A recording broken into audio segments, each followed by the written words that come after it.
Hello, my name is Tony Kwan. I am the Trophy Wine Hunter, and welcome to part 3 of my Starting from the Bottom series. I hope all of you guys enjoy it. I'm going to post one more, and then I'm going to hope that I have enough viewers before I go on and do more in this series. Make sure that it is of interest to people. So if you enjoy my series, please get your friends to watch it, and so that get people to subscribe to my channel, and so that I can get encouraged to do more of this series, because I'm not sure if that's who's enjoying it or who needs this type of thing. This again is for beginners. We're going to start from the bottom, and so I've already done part 1 and part 2.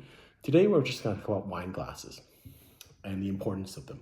So how important is a wine glass? Well, it depends what you are, right? If you're a wine drinker, that means I just like to consume alcohol. It's not important at all.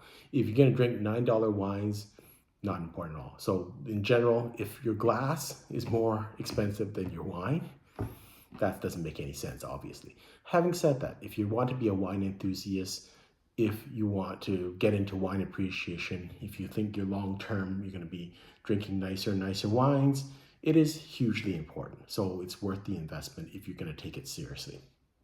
And so the other thing is with wine appreciation, a lot of the assessment of wine comes from your nose. It comes from appearance. And so it's not just taste. A lot of things that you do with taste has to do with your other senses, in particular your nose and your aroma. So, if you try to taste wines when you have a cold, it's almost impossible, right? It does affect your taste, and a lot of things, other senses actually play into wine tasting. So it is important because you have to be able to smell it. So the shape and things like that, the quality is important. So I'm going to go through a couple of different kind of shapes. Now, of course, depends on what type of budget everyone has. If you had so in general, what I think, there's two kind of, well, let's say 3 types of different wines that we should discuss. First is the white wine. So this would be what I would consider a white wine glass. And so the rationale why white wine glasses are usually a little bit smaller than red wine glasses is that white wine, the aromas dissipate a little bit more or quicker, supposedly, than red wines. Red wines need to breathe more. So again, the more surface area that you have, the more oxygen that's going to go into the glass, and the more that it's going to breathe. So in general, white wines, they don't need to aerate as much. Now, of course, there's exceptions when we get up to higher levels. We'll talk about better quality white wines, but in general, white wines don't need to just air too long to get the aromas. So this is kind of a smaller glass that's usually used for white wine. And so, again, the idea is that you don't want with white wines the aromas to kind of just dissipate too quickly, right? So it's just nice and compact, and also just focuses all the aromas into your nose area. With red wines, you want a little bit bigger. So as comparison, that's the red wine kind of, it's almost twice as big. Again, the reason is that in general, red wines need more air. So it's just like, why would you put it in a decanter to aerate the wine? And so this is red wine, generally, you need a bigger glass. And so, again, the whole idea behind aerating a wine is that when wines react with oxygen, it does express the flavor better. The bad thing is that, if you, like, let's say you put a white wine in this type of glass, fine. Having said that, because it's such a big glass, such a big surface area, the aromas will dissipate much quicker. And so with red wines, you want them to, because they're more tannic, you want them to dissipate quicker. So that's why you would have a bigger kind of wine glass. Let's say you only had one choice, then I would go in the middle. So this is what I would call an all-purpose glass. So if you look at it, it's kind of in the middle. It's still good quality. You can serve as a white wine or a red wine glass because it's kind of in the middle. And so some people, I don't want to have different glasses for different occasions. I just want one glass. So go out and, you spend your money and put one glass together. In general, what you want to have is glasses that are light, obviously, that are easy to, and I guess that's the general consensus that, when you have lighter or thinner glass, where then it's going to be more expensive. And the reason being it's easier to swirl, right? It's easier to swirl. You want something that's going to be easy to swirl, that's easy going to be handling. It's going to be light, it feels light, so that you can move around your glass very easily. So that's really important. Just something that you feel comfortable with. And if it's too weighty, it's like a rock, it's hard to kind of swirl. So the other one is champagne. So this is the champagne flute that a lot of people use. This is more for historical purposes, because there's two reasons why people put champagne in this type of glass. One is because it actually focuses all the flavors onto the middle of your tongue. So that kind of, again, focuses the flavor of the champagne. And two, people just associate bubbles with good champagne. So, of course, the flute is designed that the bubbles will shoot up quicker because there's less surface area. It's perfectly okay to have champagne in a regular white wine glass, and a lot of people prefer that.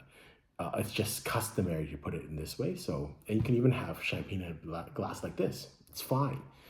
In fact, it probably is a little bit better. But people historically like to see it in a flute, so that's why people use flutes. Either one, and you'll see nowadays a lot of people will actually drink champagne from a white wine glass, that are in the know, or wine enthusiasts will do that. So perfectly fine. What is the problem with both this glass and this glass?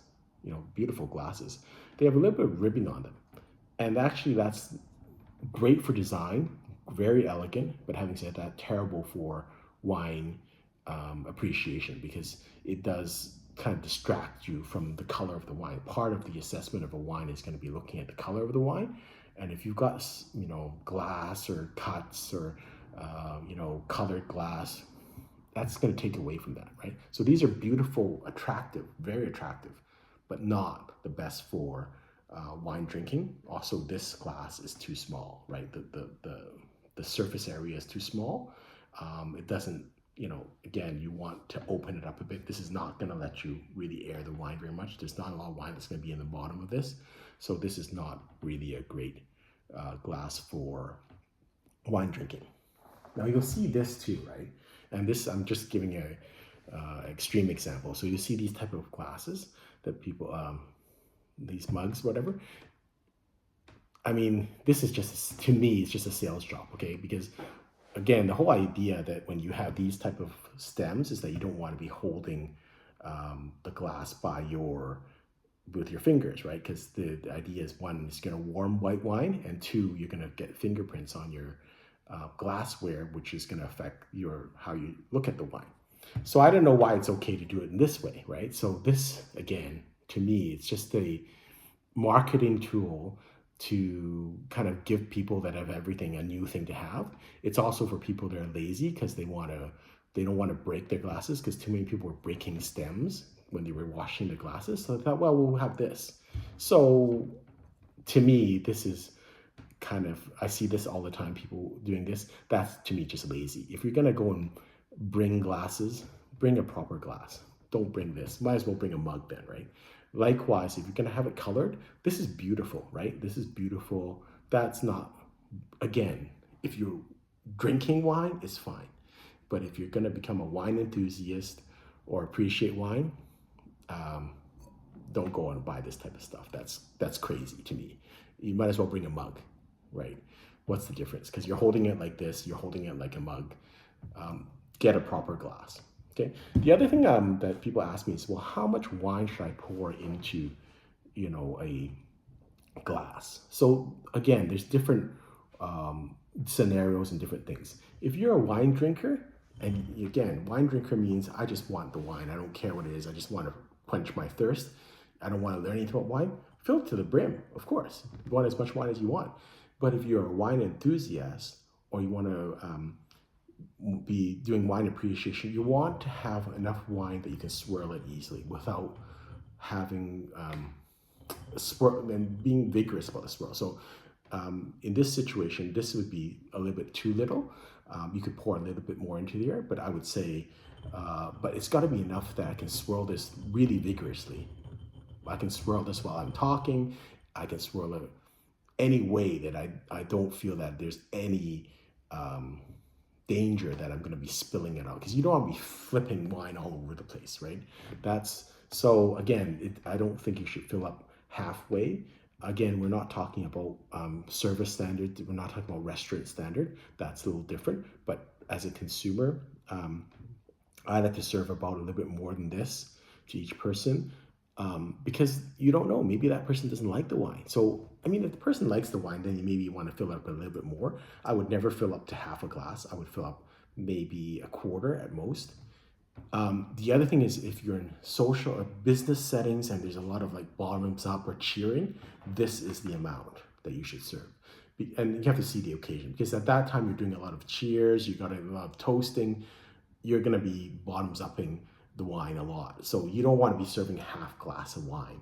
And that's not, that's just putting people in danger, right? So it depends on the occasion, right? So if, for instance, if you're doing a lot of toasting, then this is an appropriate amount, because this is enough, an easy enough amount of wine that you can just, have it all in one shot. So it depends on the occasion. But again, it's gotta be a situation where I can swirl it and I feel very comfortable, and I feel comfortable when I'm talking. There's no way that I'm gonna feeling bad. And for me, it's really important to be able to swirl it and to smell it, and also to feel comfortable.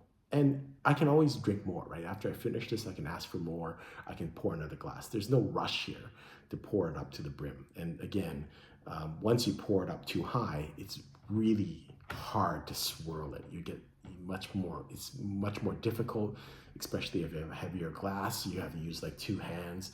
That's no good, right? So that's not cool. So again, that's, you want to be able to, have a good amount, but not so much that it's going to be difficult for you to swirl. Okay. That's it for today. Hopefully you enjoyed it. Please give me a comments if you have any questions. And again, please ask your friends to view these videos. Tell me if they're useful, and I hope to see you again. So until next time, happy drinking.